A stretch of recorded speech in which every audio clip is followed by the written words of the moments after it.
Israel National Radio presents Aliyah Fever. נוסעים נכבדים, ברוכים הבאים לישראל. I'm going back. I'm going back. I'm going back to Jerusalem, the place of my birth, where the heavens meet the earth. Back to Jerusalem. All right, man, we are back for another week of Aliyah Fever, and you know what? What?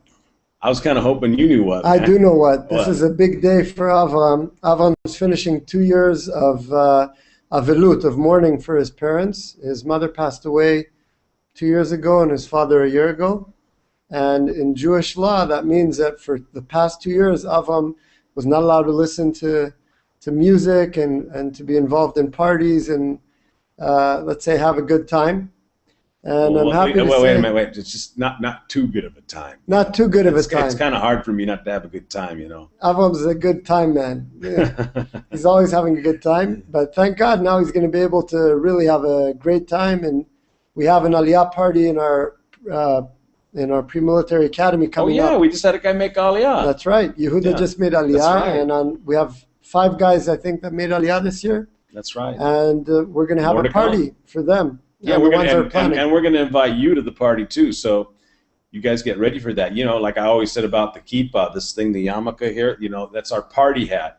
Well, now you can really party on that. Yeah, and why? You know, the reason we got these party hats on all the time is because we are ready to party always. We don't want to be wasting our time looking for party hats. You know what I'm saying? So we just come equipped because we are partying with Hashem all the time, right? That's right. And soon we're going to be up to the real big party. Purim's coming up. Ooh.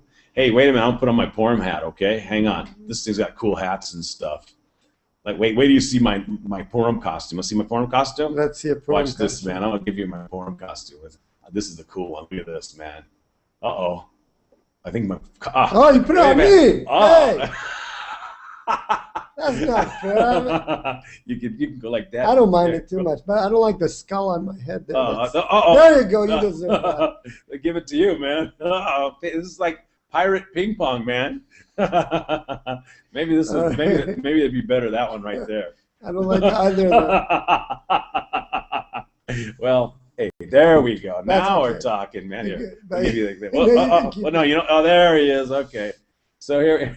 All right, now we start fooling around. We got a great show tonight, and we're going to be introducing you to Rabbi Ben Zion Eliyahu Lehrer from Tzfat. He's going to tell us his Aliyah story. He's a unique individual. I met him with a group of our students on Shabbat Shuvah, the Shabbat before Yom Kippur in Tzfat, and he told us amazing Divrei Torah learnings. Teachings of Torah, and also he's got a very interesting system we're going to talk about keeping ourselves healthy. That's good, man. I met him just today, actually. I was talking to Ben Bresky with the Israel beat of Israel National Radio, Right. and Ben was showing me one thing, and then all of a sudden I saw a video of Rabbi Ben Zion here and playing his guitar, and he had an amazing song. He's a rabbi of all trades. Oh, I'm telling you, it's beautiful music, and he's really into getting you to come home. So, let's bring on Rabbi Ben Zion. Hey, man, you're bumping. Avram, you look like an angel. There he is, man. All right. All right. How you doing? Fantastic. Up here in northern Israel, Safat, it's just man. beautiful. Uh-oh, I got my halo still on, man. I gotta get rid of that thing. I heard There that's we go. Israeli technology, this way that you can bounce back and forth. I heard that's actually Israeli technology that came up with that, right? Well, there has to be... About that halo? Yeah, I think so. And Rev Cohen, you just reminded me exactly, we spoke on a rooftop, right? That's right. Your group, right around the corner on a rooftop. Now I put it together. Okay. I remember. You know what the guys remember is you're informing us that a very famous singer was a Jew, one that none of us had an idea about. Yeah, Elvis, man. Yeah, Elvis. Elvis. Right. I forgot his name. Hey, so listen, you've got to have a fabulous Aliyah story. Tell us about it. Oh, wow, fantastic. I'll tell you, in college I was studying music, and we had a class called America's Music, and they wanted to trace the source of America's music. So they started with the Beatles. Then they went to Bob Dylan, who's really a Jew boy, Bobby Zimmerman, right? Bob Dylan. Then they went to Union songs, Arlo Guthrie, folk songs. Then they went to Black gospel. Again, they're tracing the source of America's music. After Black gospel, they went to the church. After the church, the final end, and for me, the beginning, God willing, for all of the Jewish people, the temple in Jerusalem. When I heard that, and this is in a secular college in Washington State called Evergreen, when I heard that the source of all music in America comes originally from the temple in Jerusalem, what did I say? Obviously, Lehitraot. See you later. To the source! The source to Jerusalem. All right. And my band, The Returning Light, it's a Kabbalistic concept, The Returning Light. But really, when I named the band The Returning Light, and all my teachings, really, the music especially, is because we see that in 67, when we conquered the Jewish quarter, the Wailing Wall, the last main remains of our Holy Temple, when it was conquered and back in Jewish hands, so much light went out to the whole world. You have these posters of Hasidic Super Jew and going into a phone booth, coming out, Superman. The world was amazed at the Jewish people, the miracle in 6 days. All this light went out, and the poets and the musicians, the people open for this light, received this light, and there we have the music of the late 60s, early 70s, and then I split, right? And I feel like, thank God, some of us absorbed those sparks of creativity and beautiful music, and that's what, Baruch Hashem, one of the gifts that, thank God, I feel I have, and it really comes from that light of 67, the 6-Day War. So when did you get here? So returning light means we're returning the light back to the source. Yes? Yeah. So when did you come back home? So I first came to Israel on a trip called ISH. Stands for Israel Summer Happening. And that was for 6 weeks of touring around. If you see these are called peyot, and it's quite curly, right? When I first came to Israel, I got some of those, man. It's to bring it like it goes down to your heart, right? Bring what's in our head to our heart. Yeah, that's right. My hair was actually straight when I came to Israel when I was 18. It was straight. There's actually a picture of me on YouTube when I was 16 years old playing guitar. My hair was wavy but straight. I came back from Israel, my hair turned curly. Something affected me the 6 weeks that I came to Israel the first time when I was 18. And then I came back at age 21 after hearing that the source of all music is in Jerusalem. I came back knowing I'm going to stay in Israel. I came to a secular kibbutz called Magan on the Kinneret. Very beautiful, but it didn't fulfill me spiritually. So I came to the Western Wall. I didn't think about where I was going to stay. And of course, Jeff Seidel, right? Taps me on the shoulder. This is 32 years ago. And I have on overalls, no shirt underneath, muscles gleaming, and my guitar, and chopsticks sitting in the middle pocket of my overalls. That's chopsticks, right? And he says to me as I'm at the kotel, would you like to go to a learning program, a yeshiva? I'm like, what? And then I thought to myself, I don't know where I'm going to live or anything. And they took me on a tunnel tour where you can actually see inside the kotel underneath where the holies of holies were. And there was a lecturer who spoke so much wisdom, I was completely floored. And I decided, wow, this is amazing. And they liked me so much, they said, please be our manager of our youth hostel. So here I am, I have a beautiful apartment, I'm the manager, just came to Israel, and God just led me through. Like a long story short, that apartment was real close to Yeshivat Eish Torah. Rabbi Noach Weinberg of blessed memory was my first love. And after 2 weeks, I moved into Eish Torah. They gave me a kitchen because, as we're going to talk about later, I cook my own healthy food. And I cooked for all my dorm brothers there that were living with me. And then after 2.5 years, nobody knew I played guitar. I put it under my bed. And I just made myself small and listened to the rabbis and learned Torah and grew. And then I pulled my guitar back out and I came into the office of the head of the seminary of the Rosh HaYeshiva, Rav Noach Weinberg, and I said, Rabbi, I need to not only learn Torah, but I want to play my music too. Half a day Torah, half a day music.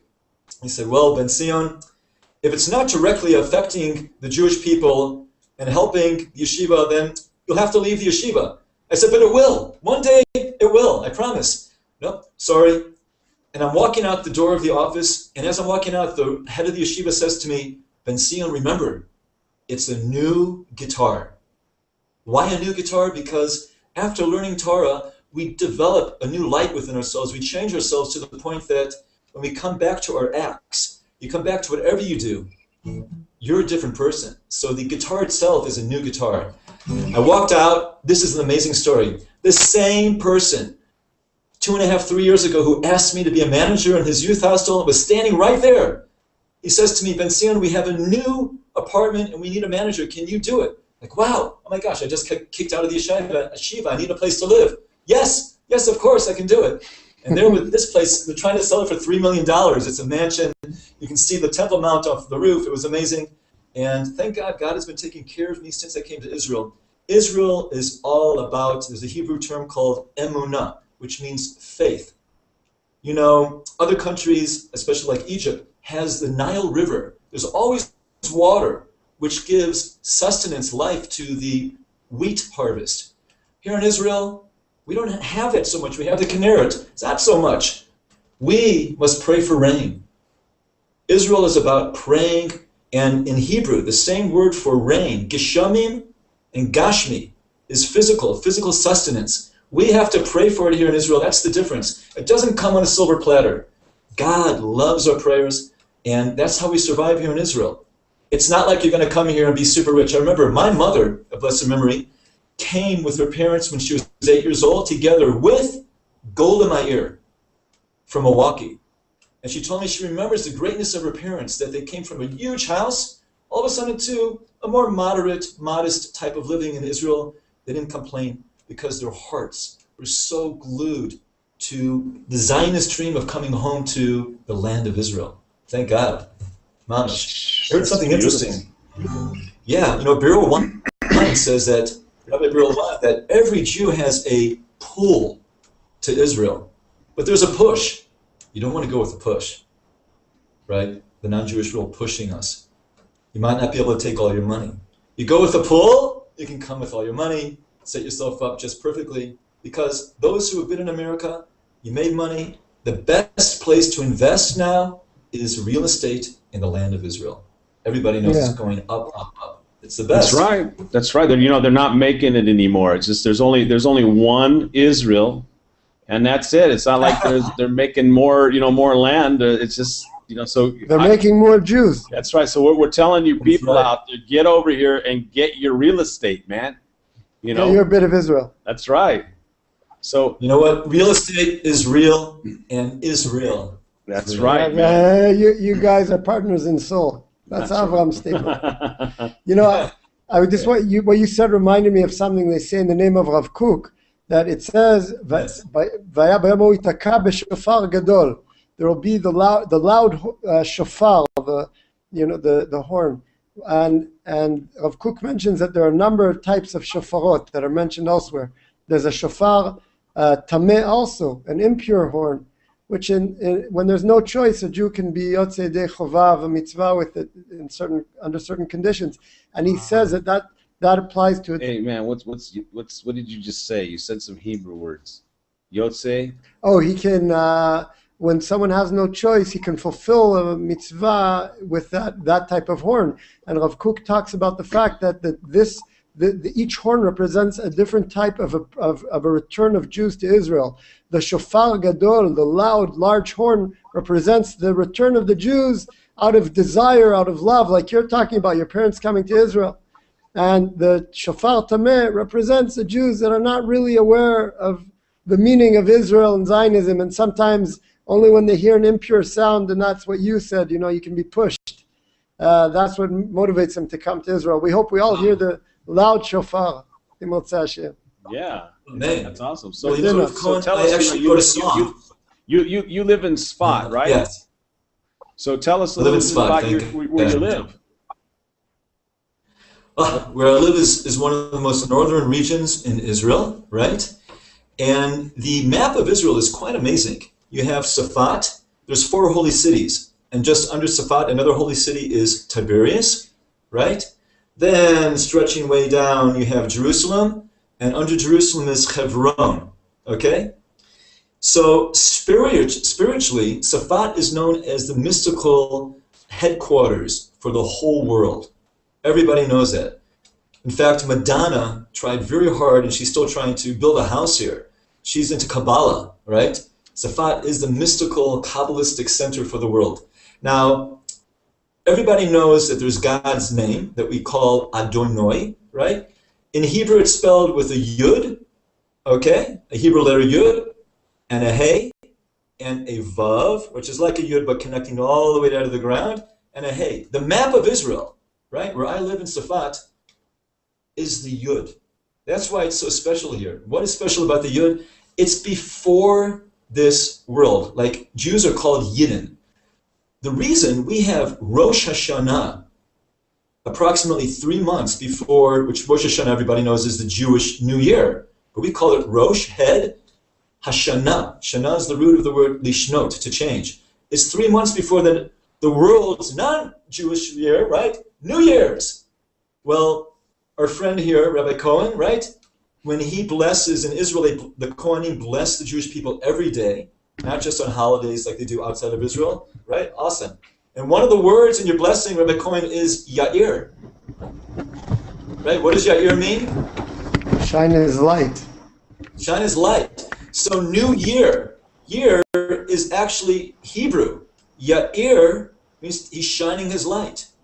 So again, the first 3 months of the Jewish year, the light is so high, it's for the Jewish people. It's the Yud, it's beyond. As it comes down and we finishing the book of Bereshit, we've gone through Hanukkah, which is the holiday of lights. Then the new children of Israel are into this world, which we call Mitzrayim. The letters Meitzarim, which means borders. The borders and closures of this physical world. It is at that moment, and this year came out exactly as we entered into the book of Shemot, where the children of Israel are now in Mitzrayim, in English, Egypt, but in Hebrew, it hints to Meitzarim, borders, physical borders, locked in. At that point, it is New Year's, because the light is this new development from Abraham, Isaac, Jacob, the 12 tribes, the 12 sons of Jacob, going down into this world, into Egypt, into Mitzrayim. They blessed Mitzrayim. Joseph came in, blessed Mitzrayim. That light comes in, and the world says, New Year's. The calendar is in sync perfectly with our Torah reading, which we read on every Sabbath. It's amazing. So Safat is that beyond, that Yud. And then you have Tiberias, the Hay, and Jerusalem connecting heaven to earth. A Vav is a straight line from heaven to earth. Hebron is, we call the final, Hay in God's name, is earth down here, Malchut, kingdom, and Hebron is holy. That's where our Avot, Avraham, Yitzhak and Yaakov, even Adam and Rishon, and their wives are buried. It's also where King David started his rule over the nation, the first 7 years of his rule. Right. So tell us a little bit about your community there in terms of like families and I've been to Spot many times, and it seems like a really good place if you have a family. What do you say about that? It's perfect for family. The children here are just love it. There's nature to play in. It's safe, right? You don't have to worry. Let your child run around. In fact, 6 Sefer Torahs were unfortunately stolen from a shul, and young children that were playing around found them in an abandoned house. Children just frolic everywhere, and they have adventures and fun, and there's nature. And the grape season comes, there's grapes growing everywhere. I mean, it's really fantastic. Now, and then the spirituality, all the Beit Knesset and the Shlomo Korbach shuls, which I'm connected to, one of the major ones, Beirav, where we rock out on Saturday night with called Havdalah, or Havdalah service, where we depart from the Sabbath. We bring out our instruments because we don't play them on the Sabbath, not till the temple is built. And it's just an incredible experience. So people love it here. One of the most amazing things is that there's so many different types of people here, and everyone is accepting of everyone else, which is just absolutely beautiful. And there's a lot to learn from everybody here. So I feel like it's a graduate school. To my understanding, yes. I think you have a good Anglo community there as well. Yes, there are many English speakers, and it's easy to learn Hebrew that way because the English speakers themselves are all struggling to learn, right? But not a difficult struggle, but because they're all in it together, and there's also ulpans, and they're speaking together, and they're meeting Israelis and everybody together, and they're also able to fall back on their English. You get a nice, easy path in your learning. It's fantastic. Everyone's helping everybody. Yeah, also, I think you guys got a good shawarma up there too, don't you? I don't think Rav Benzion is in the shawarma They got that place called, I think it's Rami's, Rafi. You know Rafi? He's right. I don't eat as much, but I know people love it. There's so much shawarma up here. Last week, a few people came up to me and said, "Can you please show me a restaurant that doesn't sell shawarma?" Because there is a lot of it up here. Now, being a healthy person, I think Spot has like a real healthy environment. You can get some good food up there for the healthy people. I know I have a friend of mine has a restaurant, Tree of Life, Faggy, and yes, of course. Yeah, she has some good stuff, and so it's a good place for that. Yeah, well, I basically cook for people with needs, and also healthy people, but people that need healing. The main thing is to always eat healthy, to do actually what we call preventive medicine. Because if God forbid someone became sick, well, their body was growing towards becoming sick. It doesn't usually happen all at once. Or if you want to go into the subject or not, when we talk about, God forbid, cysts and tumors, God forbid, so it was growing already 20, 30, 40, 50 years, and the doctor finds it. A person shouldn't be alarmed by the doctor or scared by the doctor. They should realize that their body's been gathering toxins to one spot and developing this cyst or tumor for many years, and it's a way that the body's trying to heal itself, and this is what I teach. And I cook healthy food for people. And, that sounds really good. We're going to be sourdough bread and Rob Benzion. We're going to be moving on in about 30 seconds here to the commercial, and then we're gonna go into the second half, and we want to hear all about you have a website out there called what's the name of the website? Jewish Year Diet. JewishYearDiet.com. Yeah, that sounds really interesting. And I think what we're going to do is also have you. We're going to have you play some music for us because you have some special music, and that's it. So we're going to break for commercial, and we'll see you right back when we get back. All right. See you soon. All right. Okay. A moment in Jewish history. By 1967, President Gamal Abdel Nasser of Egypt was drumming up support to push the Jews into the sea by attacking Israel with a combined force of the surrounding Arab countries. In May of that year, Egypt closed the Straits of Tiran to all Israeli ships and expelled the United Nations peacekeeping force from the Sinai Peninsula. Egypt, Jordan and Syria began amassing troops near Israel's borders. Finally, on June the 5th, Israel decided to engage in a preemptive strike, destroying Egypt's air force while it was still on the ground. Israel liberated the Golan Heights from Syria, who had been shooting missiles onto Israeli farmers. Israel also regained the Gaza Strip and the Sinai Peninsula and took the entire area of Judea and Samaria, which was occupied by Jordan since 1948. This included the holy city of Hebron and the old city of Jerusalem, with the Western Wall, which was cut off to Jewish worshippers. The entire war ended in 6 days with a massive victory for Israel, raising its spirits. This Jewish History Moment was brought to you by Israel National Radio.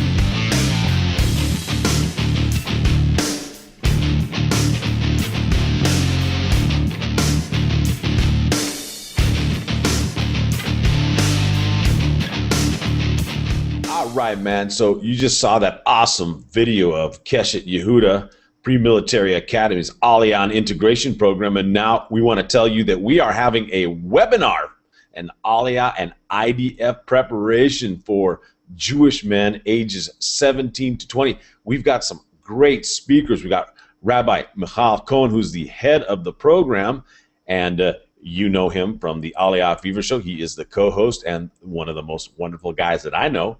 And we have Yaakov Frisch, who's a student that's currently in our program, and Robert Frisch, who is Yaakov's dad. So you're going to be able to hear from the perspective of a parent. And we have Hanan Lieberman, who is a Keshet graduate who has served in an elite combat unit. So those of you who are interested to join us on Sunday, March 17th, 2003, 7 p.m. Israel time, 12 p.m. Eastern time. Go ahead to jointheisraeliarmy.org and register. It's free. That's join theisraeliarmy.org and register. Hey, you want to go to a good website, find out about how you can get more information about making Aliyah? Well, go to aliyahmagazine.com, the voice of the Aliyah community. You're going to find all kinds of great stuff there that's going to help you make Aliyah. Take a look at this cool website here. I'm telling you, it's got some stuff on it. It even has some advertisers, man. So look at this. Go over there, join the Aliyah community by going to aliyahmagazine.com and get over here. All right, so we're going to be heading back to our show. Here we go. Rabbi Ben Zion Eliyahu Lerer is back with us. Right from Sfat, and what we're going to do, if you guys didn't tune in, and by the way, I did forget to mention in the first half that if you'd like to chat with us, go to israelvibes.com. We've got a live chat going in there, and you can communicate with us. If you'd like to also join us in one of our shows, please let us know by going to israelvibes.com. You can pick up the email over there on how to get in touch with us, and we'd love to have you on. If you have a special guest, we'd love to have you come. And please feel free to communicate with us on israelvibes.com. We want to hear from you. So now we want to talk and hear a little bit about Ben Zion Eliyahu's system of health. And to hear a bit of it, maybe towards the end, we'll hear some songs. Yeah, definitely. So lay it on us, man. Tell us all about this Jewish year diet. What is that? Yeah, what's the connection between the year and the diet? Okay, we're going to find out. So there's many ideas of how to eat out there. Everyone has a different idea. And the Jewish year diet actually can comprise all those ideas into the Jewish calendar, into the Jewish year. How's that? Because there's a time and place for instance, Fit for Life, which is about eating a lot of fruit, right, in the morning. Okay, so that's after Chag Shavuot is a time for fresh fruit. Eating fresh fruit in the wintertime is something which our rabbis tell us is meshugana. Everybody knows the word meshugana means? Crazy. In fact, if a woman wants to get out of a marriage, right, but her husband won't give her the divorce document, which is incumbent upon him to give it to her, the rabbi's advisor and say, look, if you can prove to us, Mrs., that your husband is a meshugana, crazy, then we will make sure we've got our ways. He'll let you out. And what example does our rabbis give us to prove that he's crazy? He's requesting fresh fruit in the winter. Isn't that amazing? Unbelievable. So the Jewish year diet does not promote fresh fruit in the winter. It's very similar to the macrobiotic diet, which also is very seasonal. There's a time of year for animal products too. Everybody thinks, oh, you're a health food person? Oh, you don't eat animals? Of course I do. You know why? Because according to a scientist who is also a commentator on our Torah, the Malbim, right? He comments on the Sedra, the Torah reading called Noach's Ark with the flood. He tells us that before the flood, from Gan Eden, the Garden of Eden, till, right, the creation story, till the great flood, the earth was not as we know it today, with a tilted axis. Rather, the earth was on a straight axis, and therefore we had only one season. Nice weather all the time. Therefore, there was no permission, no need to eat animals. Why? Because animals strengthen the body against the changing seasons, to strengthen us to be able to handle changes from hot to cold and cold to hot. And when is the main time that the Jewish people are eating animal products? The great holidays, Pesach and Sukkot, where we sit down and feast. And Sukkot, of course, is going from the summer into the winter, and Pesach's going from the winter back into spring, summer. Chag HaShavuot from spring to summer. We just had Tu B'Shvat, which is really going from what Rashi tells us is Chorif, winter, into Kar, cold. Now it's colder, right? These seasonal transitions is times when I eat meat. Okay, so there's a time to eat meat, and there's even a time of year when the body is what we call strung out, whacked out, and that's now, as we're approaching Purim. And once we get to Purim, we grab hold of ourselves. There's something called the Daniel diet. We are advised by the Ramah in the book of Jewish law, the Shulchan Aruch. The Ramah tells us at your festive Purim meal, you should eat like Daniel the prophet. Why? Because Daniel was also present there in Shushan, Persia, with Mordechai and Esther in the Purim story. He was there, and Daniel had a special diet. If you look in the book of Daniel, the first chapter, he says, give me and my men a 10-day test of zeronim, means seeds. But our commentators, Rashi, the Metzudat Zion, our commentators say it's kitniot, which means grains and beans. The Ebenezer, another commentator, says it's specifically brown rice, and rice, organic rice, purifies your blood. He asked for 10 days. 10 days from Purim brings us to the 25th of Adar. The 25th of Adar is the creation of the heavens and earth, according to Rabbi Hoshua. There's two creations. There's also the 25th of Elul, according to Rabbi Eliezer. Rabbeinu Tam and Tosfos tells us that they're both true. 6 days later from each of those dates is the creation of Adam on the 6th day of creation. One side of the year will be Rosh Hashanah, if we're talking Elul. The other side of the year, this side of the year, will be the first day of the Hebrew month Nisan. What's the difference? They're both true. Rosh Hashanah is the creation of Adam and thought beyond this world. As I mentioned, then comes down 3 months later to New Year, Yair, a new light has reached the world, and the whole world can say, the light's here. The other side of the year is the creation of Adam, not in thought, but into reality. It went up upon the thought of God, Rabbeinu Tam tells us, in Tishrei to create Adam, but in Nisan, the actual creation came in. Now we're heading to physical reality, and also in nature, we see that in the springtime, Nisan, nature comes alive. So too, we have a new birth in ourselves. It's not a history book, the Torah. It's the new you, Adam. So the Jewish year diet takes into play all of these ideas, because we have to use every idea to know that now that we're heading down into this world, that means light's coming downwards. We want to eat foods which open us. That's more vegetables and fruits in the summertime. The light's coming in. Whereas when the light is way up above, we eat foods which are more downward energy grounding, which is cooked foods, grains, beans, animal foods even, downward energy. And when I constantly meet somebody, if someone comes up and says to me, hi, how you doing? He's got a very tight, grounded voice, and he's very practical, so I know he's living on animal products all the time, right? And if someone comes to me and they're all just like, wow, and they're living on fruits and juices and sugars and opening foods all the time, and you want to get someone at ease. In Hebrew, it's izun, balanced. Not to be out of balance, because God forbid, not at ease, not the izun, is, God forbid, dis-ease. So that's a Jewish year diet. And it changes throughout the Parshiot. I'm working heavily on my website. You can get to my website by going to jewishyeardiet.com. Also, the name of the band, thereturninglight.com, will take you to the same address. So everybody's welcome. Nice. How can they contact? How can people contact you if they want to contact you? Well, they can contact me if you go to the website, and you can send me an email to bension@jewishyeardiet.com.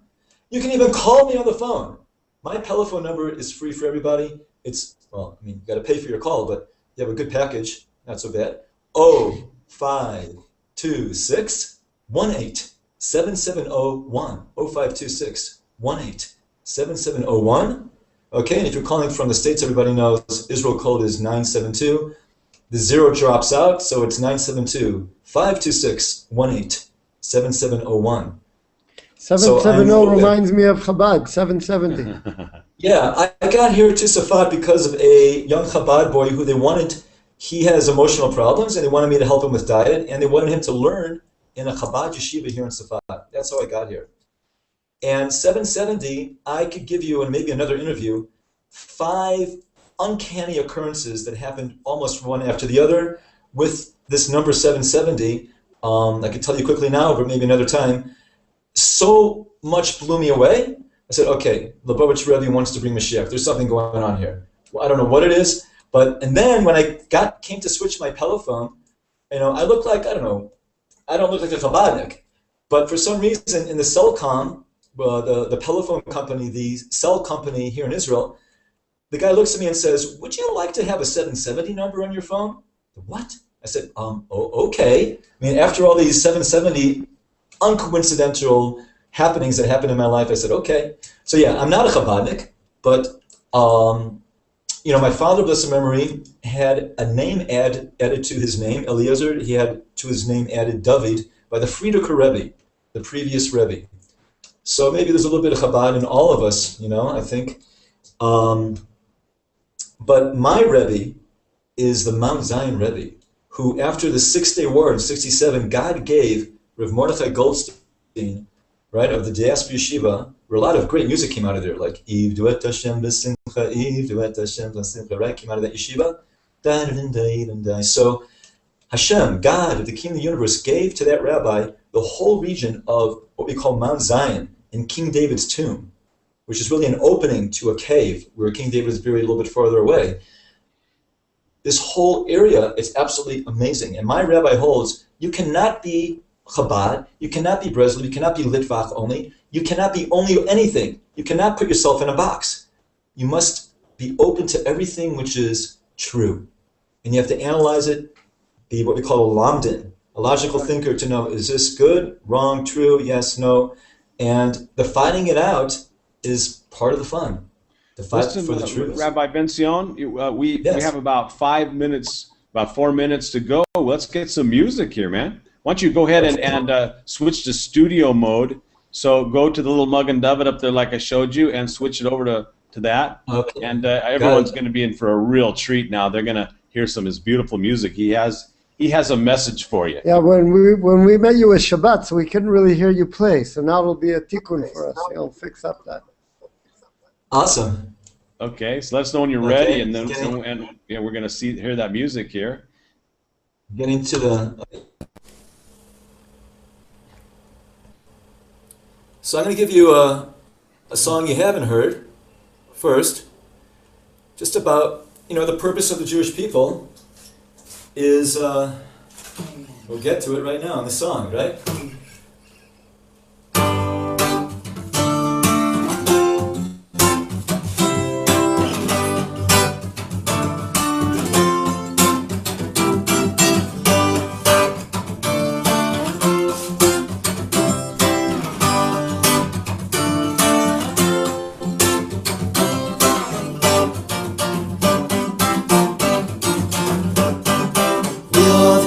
People to be a light unto the world. We are the Jewish people, yeah, light unto the whole wide world. We are the Jewish people, yeah, light unto the world. Let's get it together, bring Mashiach now. Where? I tell you, inside of you and me.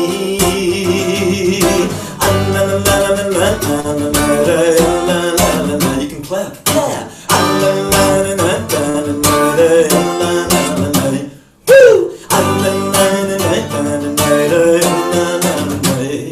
Let's get together, bring Mashiach now.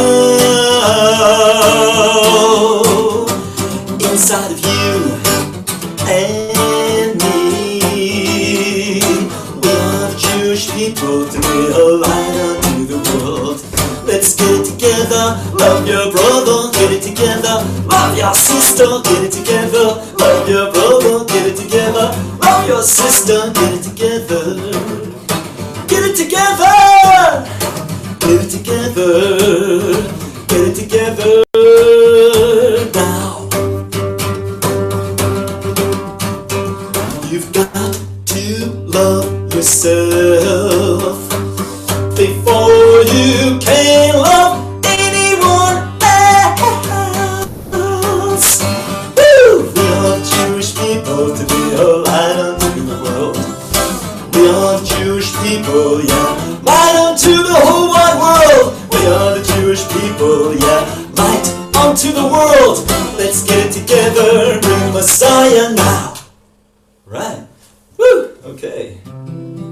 All right, man. That was really awesome. great. Hey, we've got about another minute or so why don't you get that other song rolling?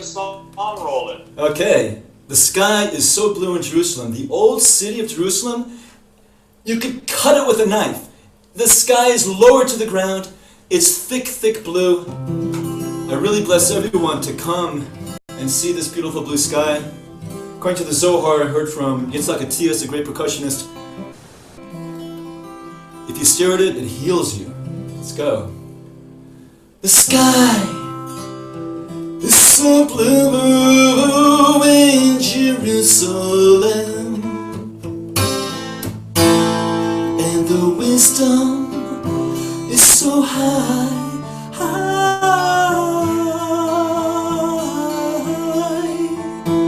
You can see it in the eyes of the people that pass you by.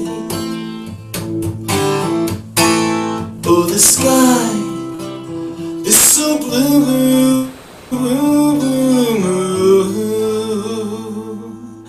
Jewish people, come home.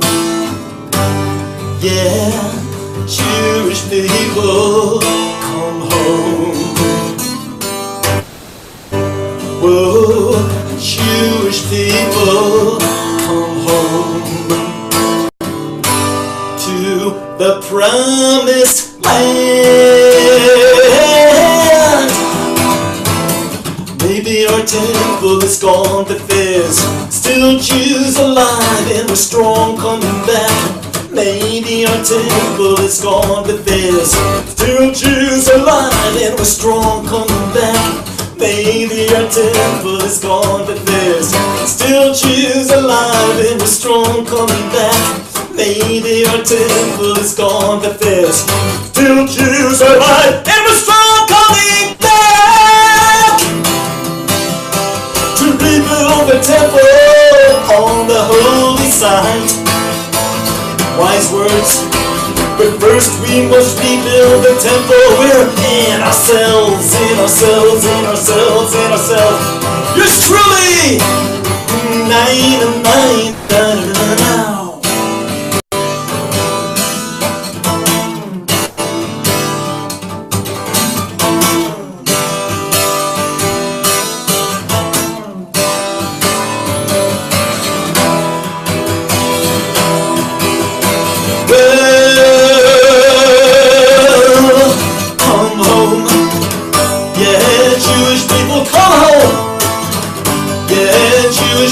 Come home to the promised land. Well, come home. Yeah, Jewish people, come home. Well, Jewish people, come home to the promised land.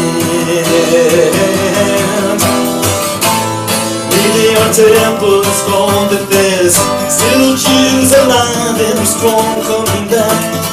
Maybe our temple is gone, but there's still Jews alive and we're strong coming back, coming back, coming back, coming back to rebuild the temple now.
Wow, that was amazing. Chasdei Hashem. Already. I have one Hope it thing works. to tell you, Rabbi Ben-Zion. You've been eating and drinking a lot of fruit juice and juices because you really opened up there.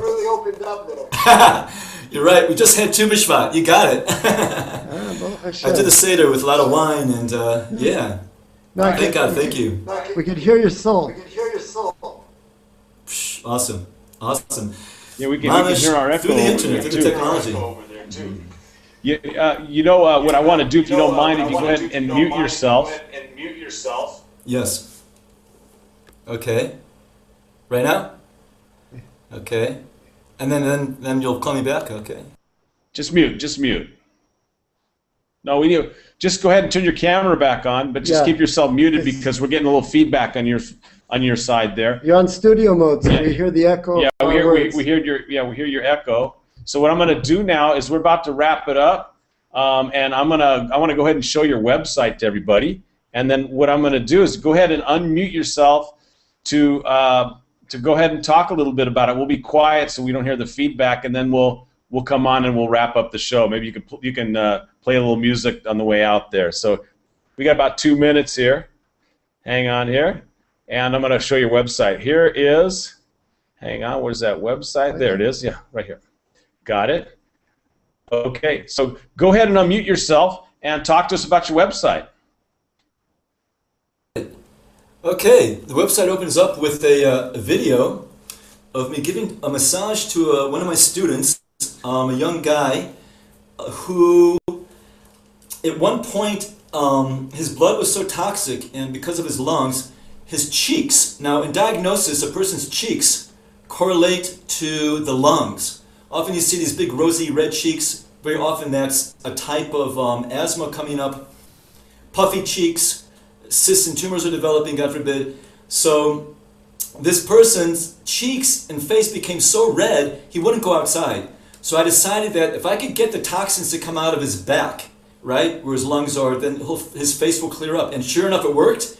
And this is the second time I'm working on him. The first time I worked on him, and I scrubbed with hot water, so the areas where he was developing cysts and tumors came up red dots and blood. Blood just started kind of coming out of his skin. And this is what happens with people who are close to what we call in Hebrew the machala, the big, God forbid, the big C. And again, doctors should not scare people, because when the doctor finds a tumor or a cyst, it means that it was already growing there for many, many years, and the person was functioning. So you don't have to go radiate yourself and go through that whole chemo crazy nightmare. Hey, well, let's we got about 20 seconds left. Okay. And so I want to go ahead. The website is you can see the website there. You can see the website there.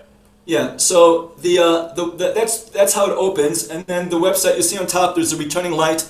I'm building that slowly, understanding how we develop. All right, well, that's it. We got to wrap it up. We got to wrap up the show for today. And great. Go ahead and play some music, man. And we'll wrap it up. Oh, we got him muted there. All right, so anyway, that is our good friend there. And Rab Ben-Zion, you can go to Jewish Your Diet. And like we like to say to all of our friends out there, because we got to wrap it up right now, we'll see you at the Beit HaMikdash. You got to believe it like we believe you're going to make Aliyah. All right, that wraps it up for this week's Aliyah Fever. Welcome home. Yeah, Jewish people, come home. Oh, Jewish people, come home to the promised land. Maybe our temple is gone, but there's still Jews alive and strong coming back. Maybe our temple is gone, but there's still Jews alive and strong coming back, coming back, coming back, coming back to rebuild the temple now.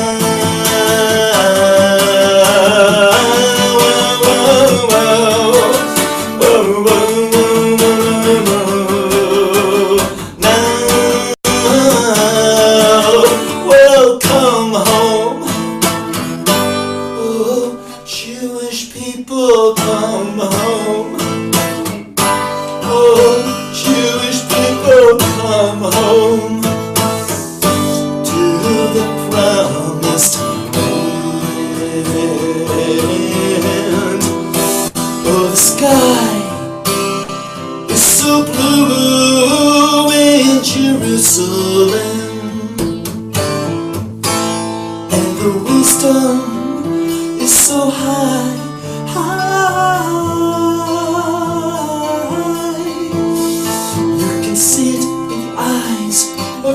people that pass it by. Oh, the sky is so blue.